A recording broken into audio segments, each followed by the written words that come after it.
Hi, my name is CJ and I'm going to show you how to tension your cables with two angle end kits. If you are using level or corner posts, be sure to check out our other installation videos. Before you begin, make sure that your posts and handrails are firmly mounted. Let's get started. We provide most of the tools needed for this installation.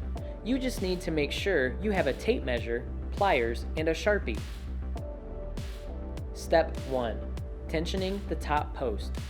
Leaving your cable on the spool, run the loose end through the top hole of all your posts, starting from the bottom post.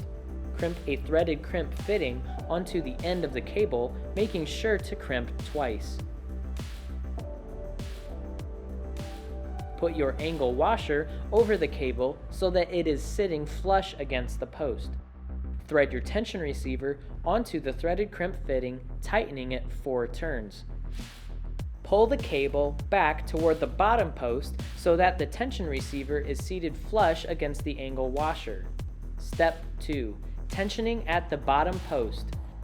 Mark the cable with a Sharpie at 1.5 inches from the inside edge of the post.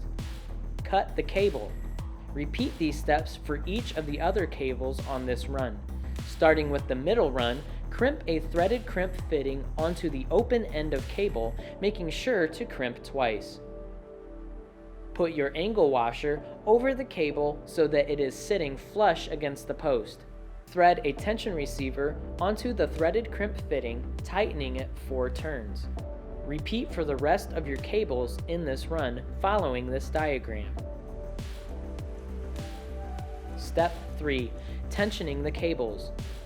Once all of the cables have been run and all hardware is mounted, make sure all of the cables are tensioned. Use your pliers to hold the cable in place while you tighten the tension receivers. Make sure again to follow this diagram when tensioning your cables. That's all you have to do to run your cables with two angle end kits. Be sure to check out our other videos when level end kits or corner kits are involved. You can see all of our videos at youtube.com/viewrail or on our website at viewrail.com.